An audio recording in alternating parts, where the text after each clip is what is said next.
Naquele tempo, Jesus disse à multidão: o reino de Deus é como quando alguém espalha a semente na terra. Ele vai dormir e acorda noite e dia, e a semente vai germinando e crescendo, mas ele não sabe como isso acontece. A terra por si mesma produz o fruto.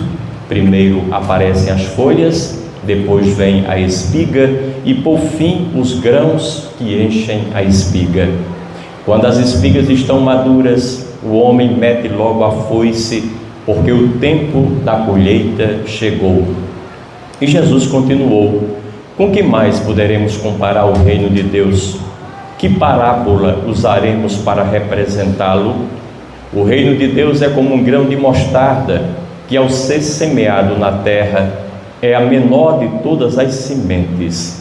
Quando é semeado, cresce e se torna maior do que todas as hortaliças, e estende ramos tão grandes que os pássaros do céu podem abrigar-se à sua sombra.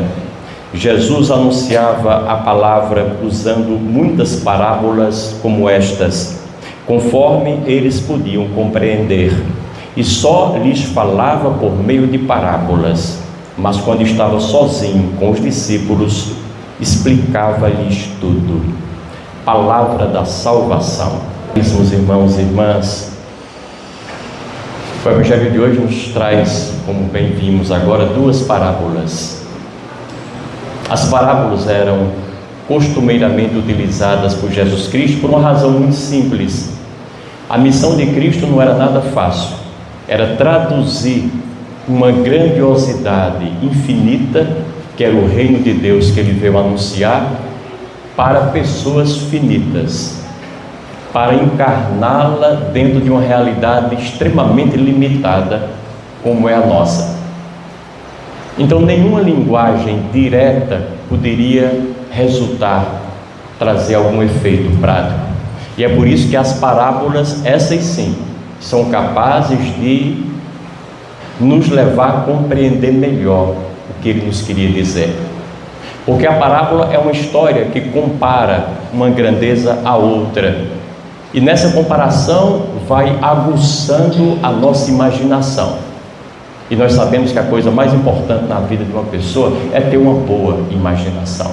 Aliás, os pais e educadores deveriam fomentar muito a imaginação boa, criativa dos seus alunos, dos seus filhos e filhos, dos seus netos. Quem é educador, quem trabalha com crianças, deveria ter essa missão, para que ela possa, na imaginação, ultrapassar os limites que são muito frequentes e encontrados facilmente na nossa cabeça. E hoje o celular, ao invés de ampliar a nossa mente, nos limita mais ainda, nos cerca dentro das suas quatro paredes e não nos permite ir muito longe, até porque nós nos viciamos em alguns canais do celular, em algumas redes sociais, e logo que o temos em nossas mãos, vamos às mesmas coisas, às mesmas imagens, às mesmas informações, aos mesmos filminhos, e a gente não sai disso, fica derrapando, oferecendo a nós mais do mesmo o tempo inteiro.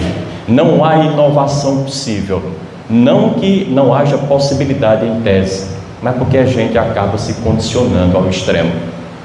A imaginação de uma criança é incomparavelmente maior do que a potencialidade de um aparelho celular pode fazer por ela. Contar história, para que ela vá desenhando na cabeça dela o que ela quiser dentro daquela história, e possa perguntar e se mover da forma mais ampla e irrestrita possível, e a gente alimentando esse mundo, esse universo que vai se ampliando. Jesus Cristo sabia disso, e sabia que nós todos somos crianças para entender a grandeza do que ele veio nos dizer.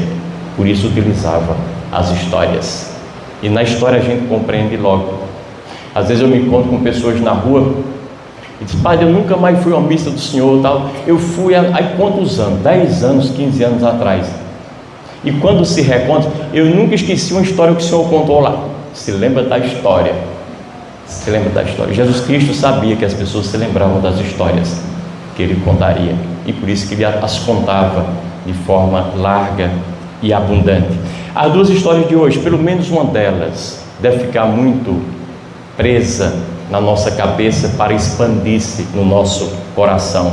O reino dos céus é como alguém que espalha a semente na terra. Ele dorme e acorda, noite e dia, e a semente vai crescendo, sem que ele saiba o porquê, sem que ele explique o mistério, o que acontece, o processo desse crescimento. Primeira lição importante: o reino de Deus não depende de nós para nada.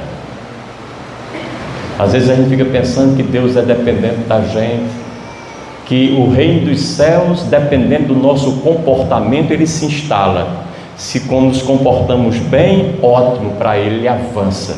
Se nos comportamos mal, aí ele recua e se restringe, se limita. Se nós praticamos virtudes, o reino dá uma avançada, uma evoluída. Se nós praticamos pecados, nós empatamos, nós obstacularizamos, impedimos o crescimento do reino. O reino dos céus não precisa de nós para nada, absolutamente nada. E essa é uma coisa que às vezes a gente não escuta com facilidade, porque a gente cria dependência com tudo e com todos, e quer que o reino também dependa de nós. Nós é que dependemos do reino. É exatamente o caminho inverso. E o Evangelho fala exatamente disso, fala de independência da parte do reino em relação a nós, de nossa dependência total em relação a ele, e da autonomia que nós podemos e devemos ter, apesar e para além da nossa dependência. A autonomia pode subsistir, pode estar presente em nós, mesmo que nós dependamos em tudo e por tudo do reino de Deus e do próprio Deus. Então, nesse sentido, é importante distinguir o que é independência de autonomia, porque às vezes a gente utiliza os dois termos para dizer a mesma coisa, e não é a mesma coisa falar de um ou de outro. Independência é assim: quando eu sou independente, é quando eu posso fazer as coisas sozinho, por mim mesmo, sem depender de ninguém. Aí eu sou independente. E quando é que eu tenho autonomia? É quando eu posso decidir as coisas que eu quero fazer. É diferente. Eu sou independente quando eu posso caminhar com as minhas próprias pernas. Eu tenho autonomia quando eu posso decidir conscientemente para onde é que eu vou com as minhas pernas, aonde é que elas vão me levar. Eu sou independente quando eu posso comer por mim mesmo, me alimentar por mim mesmo, com minhas próprias forças. E eu tenho autonomia quando eu escolho que alimento eu vou colocar na minha boca e no meu estômago. Eu posso não ter tanta independência, mas a autonomia está sempre me perseguindo, batendo à minha porta, querendo que eu seja autônomo o mais possível. Então, em relação a Deus, nós somos totalmente dependentes, porque foi Ele quem nos fez, foi Ele quem nos trouxe. Nenhum de nós é explicação de si mesmo. Às vezes alguém diz: não, eu mando no meu corpo mando eu, é propriedade minha, eu faço dele o que eu bem quero. Muito bem, então se você é dono do seu corpo, manda nele. Então me explique como é que funciona o seu corpo, me explique quem é que deu corda no seu coração, onde é que puseram a pilha e a bateria para ele funcionar, porque eu não estou sabendo quem fez isso. Se você for capaz de explicar, então você começa a ser dono do seu corpo, só que você não explica. Me explique minimamente por que é que você dorme e acorda e suas unhas crescem, às vezes até demasiado, seus cabelos crescem, depois caem. Me explique isso. Ninguém é explicação de si mesmo. Nós temos uma dependência radical de outrem. Foi Deus quem nos fez. A gente pode encontrar o nome que quiser para Deus, uma força superior, algo do além, uma energia cósmica, pode querer e dizer o que quiser, mas Deus é quem está na raiz da nossa própria vida, e nós nos movemos nele e por ele. Nada do que fazemos sem a presença, a permissão e a matriz que é Deus de tudo aquilo que nos acontece. Então, mesmo assim, nós podemos ter autonomia, porque a autonomia é mais importante do que independência. A gente tem uma mania louca de não querer ser dependente de ninguém. Isso é uma batalha que a gente não deveria agarrar. É uma luta que a gente não deveria gastar energia com ela de maneira alguma. Às vezes a gente tem medo, por exemplo, de tomar um remédio, porque a gente está com umas noites mal dormidas já há algum tempo, já faz anos. A qualidade do nosso sono não presta para nada. Isso está interferindo na nossa vida cotidiana, nas nossas relações, na qualidade da nossa presença no mundo, no nosso trabalho. Mas a gente não vou tomar esse remédio não, porque ele causa dependência. Você prefere supostamente estar dependendo de um remedinho que traz alguma qualidade de vida para você, ou depender de uma vida ruim que você está vivendo dia após dia, já há anos, e tende a piorar sem a ajuda do remédio?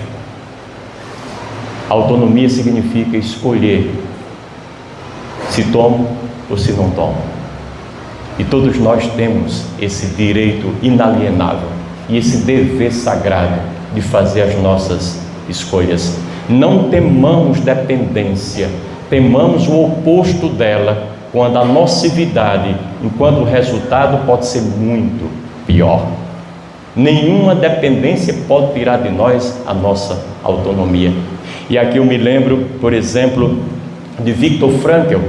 Viktor Frankl foi um médico descendente judeu que foi preso e confinado num campo de concentração na Segunda Guerra por 3 anos e meio.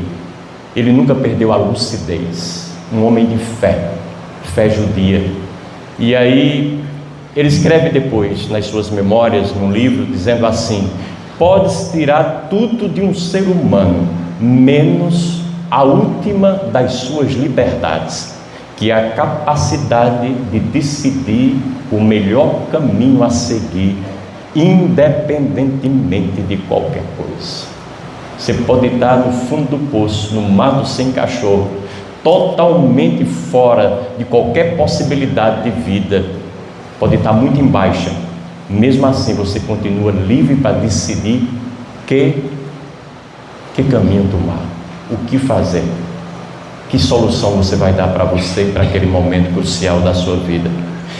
Isso é autonomia, é isso que a gente quer, porque nem sempre a gente pode escolher a vida dos sonhos da gente, nem sempre a gente pode ter independência total em relação a tudo, mas sempre a gente pode ter autonomia em relação às dependências da gente, para escolher passar por elas de forma melhor, mais justa, mais inteligente, mais criativa, mais diligente. E esses potenciais todos nós trazemos conosco. Então a autonomia permite-nos fazer um uso inteligente de tudo, inclusive das nossas dependências e das nossas pendências. Inclusive a autonomia nos ajuda a escolher as nossas próprias dependências. Já que a gente vai ter que depender de alguém, de quem é que nós queremos depender? Já que nós temos que depender de algo, que algo é esse de que nós vamos depender? Ninguém pode escapar dessa autonomia. Nesse sentido, o que o Evangelho pede de nós hoje é uma única coisa: já que dependemos em tudo e por tudo de Deus, o reino de Deus não depende de nós para nada e em nada. A única coisa que Ele pede é que a gente haja, lance a semente na terra, plante alguma coisa, faça o dever de casa, não deixe de realizar a sua tarefa, faça o que tem que ser feito, com a sua intuição, com a sua busca, com a sua reflexão, encontrando um caminho e uma missão, comece a realizar. É a única coisa que Deus quer, que a gente arregace as mangas e possa pôr a mão na massa, começar alguma coisa que seja maior do que nós, melhor do que nós, que não fique no nosso nívelzinho muito rasteiro, que não se identifique somente com os nossos limites e limitações, com os nossos pecados e nocividades. Fazer alguma coisa maior do que você, melhor do que você, para além de você, de preferência que vá em direção ao mundo inteiro, a mais gente do que você e os seus. Essa é a tarefa da gente no mundo. Comecemos a fazer isso. O resto é como diz o Evangelho: anoitece e amanhece e o reino cresce em nós. E nós não sabemos porquê, mas sabemos porque nós começamos. Meu pai dizia que só se aperfeiçoa aquilo que se começa. Quando a gente não começa nada, não tem nada para melhorar, nunca. Então é preciso começar por algum lado, pegar em alguma coisa e realizá-la inicialmente, ainda que seja. E elas vão crescendo naturalmente com a ajuda do universo, para não dizer com a mão do próprio Deus. Por outro lado, agir incondicionalmente significa também tomar consciência de que os primeiros destinatários daquilo que nós fazemos somos nós. Ninguém precisa nos motivar para fazer alguma coisa que preste. O Evangelho diz, em certa feita, quando Jesus Cristo envia os apóstolos 2 a 2, assim: em qualquer casa onde chegarem, digam: a paz esteja nesta casa. Se houver lá alguém de paz, a paz repousará sobre ele, senão vai voltar para vocês. Tudo aquilo que a gente deseja às pessoas, independentemente das pessoas receberem ou não, agradecerem ou não, serem reconhecidas ou não, não é problema nosso. Nós só temos que oferecer o melhor, porque se a pessoa vira as costas para isso, isso volta para nós, porque já está conosco. Só damos aquilo que temos, invariavelmente. Isso vale para o que não presta também. Quando a gente quer porque quer o que não presta para os outros, deseja só horrores para as pessoas, porque aquele fez por mim, ele vai pagar na mesma moeda, aquele outro ele vai ver, vai se arrebentar mais tarde, e a gente vai contando e apontando o dedo. Pode ser que nenhuma dessas eventuais vítimas que você escolheu sofra qualquer dano por aquilo que você quer de mal contra ela, mas você já provocou um dano dentro de você. Toda raiva se volta contra o enraivado. Todo mal-estar já está enclausurado em nós. Às vezes o outro nem se dá conta, nem toma conhecimento minimamente, mas quem morre do bofe somos nós. É preciso que a gente não se envenene com o nosso próprio veneno. Já dizia um ditado popular muito sábio, que desejar o mal do outro é como tomar veneno e torcer para que ele morra. É você quem vai morrer. O veneno é você quem está tomando, tragando, sorvendo paulatinamente a cada instante na sua vida. Então, agir incondicionalmente significa também isso, saber que os que recebem as nossas ações e os seus resultados somos nós que as temos, antes de qualquer pessoa. Depois, agir incondicionalmente, com autonomia, equivale ainda a dizer que toda boa ação é completa em si mesma. Meu pai era agricultor.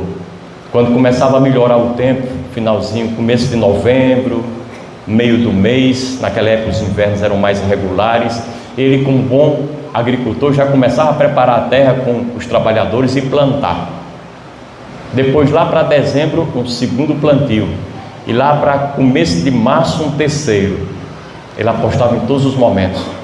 Ele não estava preocupado se ia ter inverno bom e se toda aquela plantação ia dar resultado. Não, ele estava satisfeito quando plantava.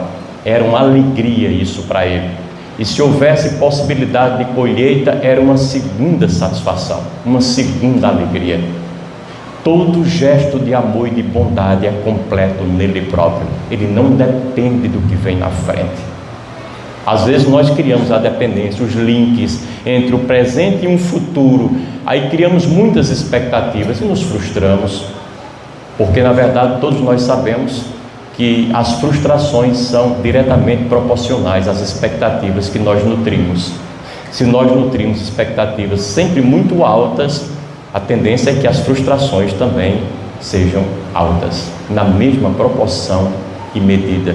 Quando a gente se desfaz de expectativas e vai investindo no melhor de nós, na vida, como ela vai brotando, exigindo, nós temos a felicidade desse investimento momentâneo e, quem sabe, a felicidade em algum bom resultado lá na frente, que não depende de nós, mas que pode acontecer e geralmente acontece. Agir incondicionalmente também é a gente se desprender dos resultados. Aliás, os resultados do que nós fazemos nunca dependem de nós.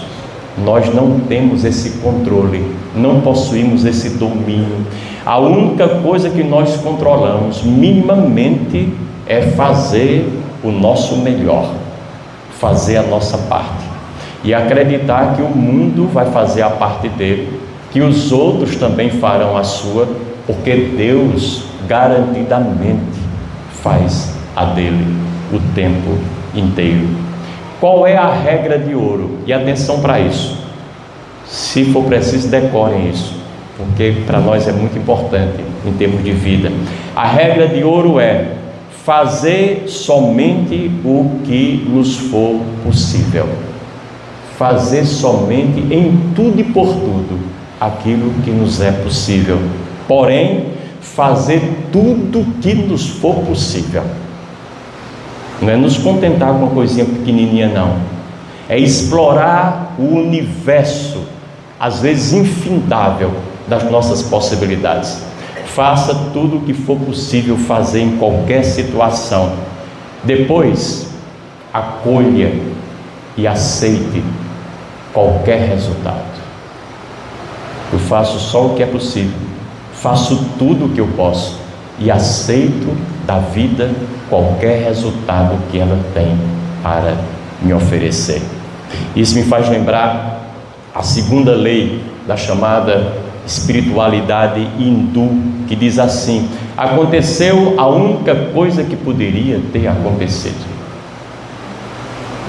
Ora, quando eu faço tudo o que é possível fazer para ajudar meu pai, meu filho, meu primo querido, minha irmã ou meu irmão, numa doença grave que eles estão vivendo, eu faço tudo, movo o mundo dentro das minhas possibilidades. Eu não sou dono da vida, eu não sou dono do mundo, eu não tenho controle de nada, mas eu fiz o que era possível fazer. Devo acolher qualquer resultado que vier, seja ele qual for. Acolho o resultado, aprendo a lição e sigo em frente. Acolho o resultado, aprendo o ensinamento e sigo com minha vida. Não vou parar a minha vida em nenhum resultado, seja ele agradável ou desagradável. Por quê? Porque eu tenho a consciência de que eu fiz tudo que eu podia ter feito. E às vezes, como diz um livro muito famoso, às vezes nem tudo é o bastante, nem tudo é suficiente. Paciência, é exatamente assim que a vida segue os seus passos e o seu itinerário. Agir incondicionalmente também, com autonomia, é semear sem esperar nem exigir as condições totalmente favoráveis, sem exigir nada que seja o ideal, porque às vezes a gente não faz as coisas dizendo, não, vou fazer ainda não, porque o tempo não está bom para isso, as condições não são boas. Aí você passa 1 ano, 2, 3, 10 da sua vida, procrastina tudo e não faz nada, porque está esperando um bendito tempo que seja favorável. Não existe tempo favorável nunca. Quando você escapa de uma armadilha, já tem 2 na sua frente. Quando você escapa de uma lombada, já tem uma terceira ali, pior do que aquela lá, aquela quebra a mola mesmo. Quando a gente sai daqui para o Juazeiro de carro, é difícil pegar todos os 7 ou 8 semáforos verdes, não pega. Você pega um, se tiver uma sortezinha, pega o segundo, e se tiver um pé mais pesado, é capaz de pegar o terceiro, mas no quarto, ele fecha, você tem que parar. Nossa vida é assim, é cheia de sinais e eles têm o seu próprio ritmo, a sua própria cadência. eles fazem como foram feitos e programados para fazer. Então é muito importante que a gente não espere um tempo totalmente favorável para fazer aquilo que tem de fazer. É começar e seguir superando aquilo que a gente iniciou. Agir também com autonomia, incondicionalmente, significa, da mesma forma, agir sem pressa, sem estresse, com calma, com paciência, utilizando o tempo que nós temos para fazer aquilo que somos chamados a fazer. Nós somos muito apressados, muito atarantados, muito ansiosos, e hoje mais do que nunca. Ansiedade e depressão, esse binômio que muitas vezes nos assusta, porque nós passamos de um para outro com relativa facilidade, mas a ansiedade mata uma pessoa. Tem uma expressão que foi cunhada pelo imperador Otávio Augusto, que diz assim: festina lente. Festina lente significa, numa conversão aleatória, livre, apressa-te devagar. Coisa maravilhosa. Vá depressa, mas vá devagar. Dá para entender isso? Não, mas dá. Faça as coisas com celeridade, não perca tempo, haja porque precisa agir. Não ache que você tem a vida toda para fazer, que pode amanhã ser tarde demais. Faça o que tem que fazer, mas faça com consciência, faça com tranquilidade, faça com serenidade, faça com pausa, porque somente assim você vai se satisfazer naquilo que faz e o resultado está garantido. Se você tiver pressa para fazer uma coisa, porque ela é muito importante para fazer para você, a única certeza de que o resultado será bom é quando você faz devagar. Quanto mais pressa tiver, mais devagar você faça. Porque quanto mais apressado fizer, mais terá de fazer uma vez mais, 2, 3, 4 e repetir o tempo inteiro, porque o resultado não vem com a pressa. Quem tem pressa come cru, já diz o ditado popular, e sai tudo mal feito, na verdade, e a gente fica insatisfeito porque não realizou da forma que imaginou realizar. E por último, essa questão da pressa, eu me lembro muito do meu pai gostava de contar muitas histórias, e ele dizia que certa feita estava um senhor que foi num restaurante, pediu lá uma carne, e ele começou a comer aquela carne e tal, e aquela carne ele não conseguia mastigar aquilo, ela estava muito dura, estava meio crua, e ele chamou rapidamente o dono do restaurante, que era bem tranquilo, calmo, e disse: olha, meu senhor, não é possível uma coisa dessa, já faz mais de 20 minutos que eu estou mastigando essa carne desse bife aqui. E o dono do restaurante disse: não se preocupe, não, a gente só fecha aqui meia-noite.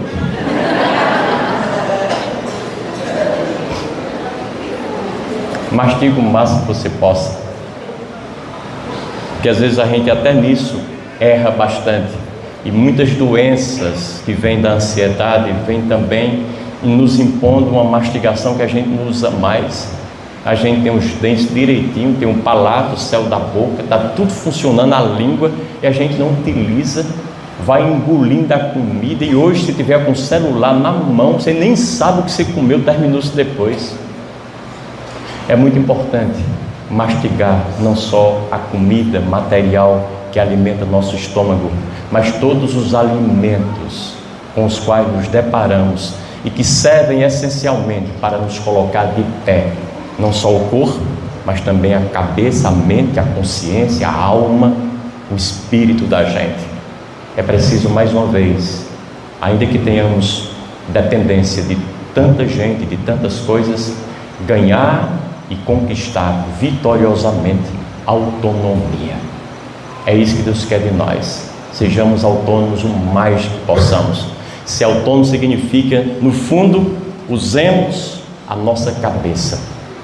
Tudo que vier diante de nós, que passe pelo crivo da nossa consciência, da nossa racionalidade, que a gente faça os questionamentos que precisam ser feitos, antes de realizar qualquer coisa, simplesmente por fazer, emotivamente, impulsivamente, sem imprimir um ritmo de consciência, porque a consciência, no fundo, é o lugar onde Deus se encontra conosco. A nossa consciência é o lugar que nos permite ver e viver a presença de Deus. Nessa hora, toda a dependência que há em nós se torna muito superior no nível da independência de Deus, e nos fazemos um com Ele. E São Paulo dizia: é quando somos fracos que nos tornamos fortes, é quando somos pequenos que nos tornamos grandes, é quando trazemos tudo à luz da consciência que vemos a Deus. Que cada um se permita essa alegria e essa realização. Louvado seja o nosso Senhor Jesus Cristo.